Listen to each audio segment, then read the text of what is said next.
Welcome to the fundraising workshop. Today, my name is Ernest Yamato. I am a medical doctor, a multi-public health practitioner, and I've been involved directly in supporting fundraising, writing proposals, but helping organizations also develop fundraising strategies. Over the next 3 hours, my job is going to be to provide an overview of fundraising opportunities and explore the landscape of fundraising in different parts of Africa, as well as in Germany and other European countries, focusing on regions such as Uganda, Rwanda, Burundi, Tanzania, South Africa, Kenya, Malawi, Zimbabwe, Zambia, Togo, Benin, Ghana, Nigeria, Sudan, Cameroon. I'm going to equip you with practical skills to identify and approach potential donors, both locally and internationally.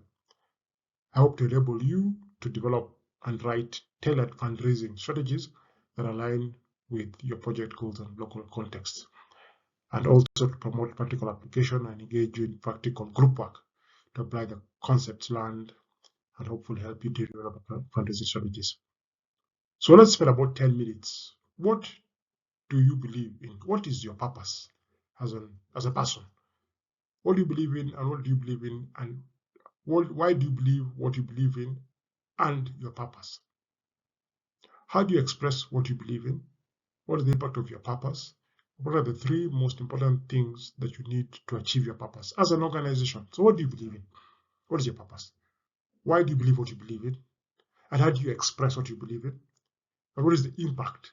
By having this purpose, what has been the impact? Where can I see this? And if I ask you for the three most important things that you need to achieve your purpose, what are the things you need to achieve this purpose? So let's work together in groups.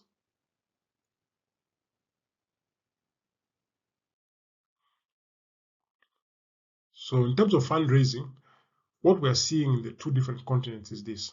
In Africa, we are seeing increasing engagement of local and international donors in sectors such as health, education, agriculture, and climate change. There's also the growth of local philanthropy and the role of NGOs and community-based organizations in mobilizing resources. So just in summary, in Europe, fundraising there is pretty established and the nature of fundraising sector. So there's the importance of, in Europe, of compliance, being open, transparency, and impact measurements of actually showing results. There's a shift more towards digital fundraising, and there's a growing interest in social enterprises and impact investing. So what are the types of donors? The first type of donor you have are foundations. These include private foundations. These are funded by individuals or corporations. Examples include the Bill and Melinda Gates Foundation and the Ford Foundation.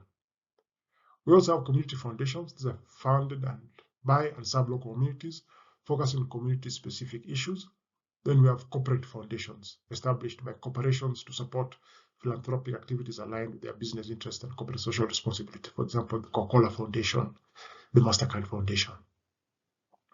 Then we have governmental organizations like bilateral aid agencies, government agencies that provide development aid, such as USAID, DFID, BMZ in Germany. We also have multilateral organizations. These are international organizations funded by multiple governments like the World Bank, United Nations agencies, and the European Union. We also have non-governmental organizations, international NGOs, large organizations such as Oxfam, CARE, Doctors Without Borders, and then we also have local NGOs. So just this is broadly. Then we have corporate partners. Those are corporations with CSR initiatives, companies that fund projects directly to the CSR policies. They focus on community development, health, education, and environmental sustainability. We also have organizations that do cause-related marketing, businesses that support charitable causes through marketing campaigns and consumer engagement. For that, I think you've seen like the RED campaign by some organizations where they say we'll have these products, we'll sell them, for example, iPhone, things like that. Then we have faith-based organizations. These are religious institutions and charities, organizations affiliated with religious groups that support humanitarian and development projects such as Catholic Relief Services, World Vision, and so on. Then we have also individual donors. These are high net worth individuals. These are wealthy individuals who contribute significantly to philanthropic causes, sometimes establishing their own foundation. So, for example, the Buffett Foundation, but also have the Susan Buffett Foundation. So people who may give money as individuals, people who may set up a foundation to give. Then we have the general public. This is increasingly becoming important, like for individual contributions through crowdfunding, online donation, and membership fees. We have international agencies, organizations like the WHO, UNFPA, and UNESCO provide funding and technical support, as well as regional organizations, African Union, European Commission, that are critical. We have private sector and social enterprises, so businesses that invest profits into social and environmental causes. We have impact investors. These are investors who provide capital to organizations with expectation of both financial return and social impact. We also begin to see this a lot. For example, some organizations that actually want to provide you funding so they make a profit actually in terms of money, but also they make an impact. For example, digital platforms that may want to say, okay, to take this digital thing, implement it. Then you have academic and research institutions, so that may offer grants. These grants may implement projects. These projects may have an impact as well. Then you have public funding and crowdfunding campaigns. Public campaigns, like you have like charitable, you have like sweepstakes in a country where they do public campaigns, where they raise money, or you have appeals. Then you have crowdfunding platforms digitally, like GoFundMe and Kickstarter. Any questions? So, what are the key trends in development funding in Africa? There's increased local philanthropy, the growth of local foundations and individual giving. I think we're beginning to see that. So, like in Nigeria, those who come from Nigeria, there's Tony Elumelu Foundation, where there's local philanthropy. There's also local foundations, individuals who have developed foundations, community developed foundations. We are seeing, Africa made that leap, like in Kenya and other countries, who were the innovators in digital, in mobile money platforms. So use of mobile money and crowdfunding for fundraising. You've seen this even for many of you in the WhatsApp groups that we form in Africa, where fundraising, we don't think about WhatsApp just in terms of raising money for funeral, but think about it in terms of it can be a powerful tool to do fundraising. WhatsApp group, where there's a treasurer, I think you've all seen this.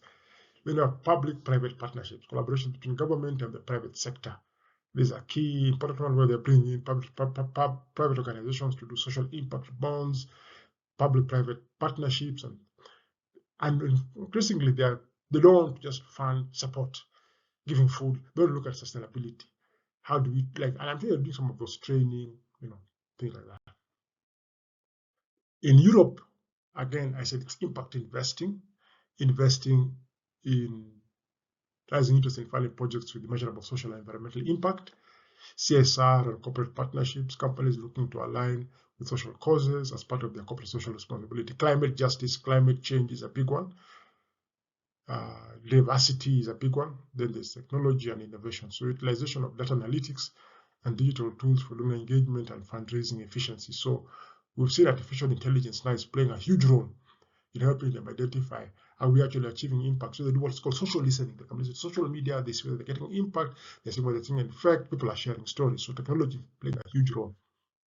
So what are some of the challenges we are seeing with fundraising? In Africa, our big one is limited infrastructure. So challenges in accessing remote areas and implementing projects, bad roads, bad infrastructure. Regulatory barriers, complex legal and tax regulations for nonprofits. For example, I worked in Nigeria, and I saw that, for example, international organizations need to register locally. So there are different tax laws, different tax codes. Some countries, NGOs are not taxed, other countries they are taxed. Some countries, NGOs must register both as NGOs and as companies. So this legal structure sometimes is a challenge. Donor fatigue is a big one. There's competition for international funds. As we have seen, funding is reducing, it's coming down, but you are also seeing there are more people, there are more needs are bigger than ever.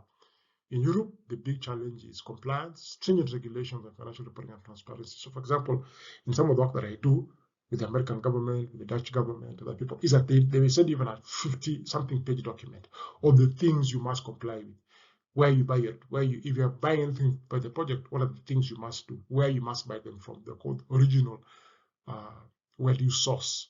Because sometimes they may give you funding, but they don't want you to buy some cars and things like that from their countries. So it's important. They are changing donor expectations. There's demand for more accountability and for measurable impact. I think the days where they'll just give you money and expect you not to is gone. The government changes, so more focus on local than international because of politics.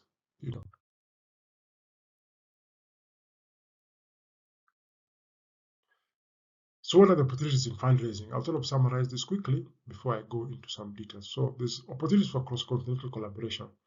So partnership between African and European organizations for knowledge exchange and funding. So we need to learn from each other. They can learn from us, we can learn from them. Digital transformation is a big one, leveraging digital fundraising tools, including social media and crowdfunding platforms to reach a wider audience. Focus on SDGs. So it's very important that whatever we do, we focus it on international agreements because it's easier from a policy perspective. So what are the sustainable development goals to have international funding? Developing partnership with business interested in CSR initiatives. That's a big opportunity. So how do we seek grants from organizations? So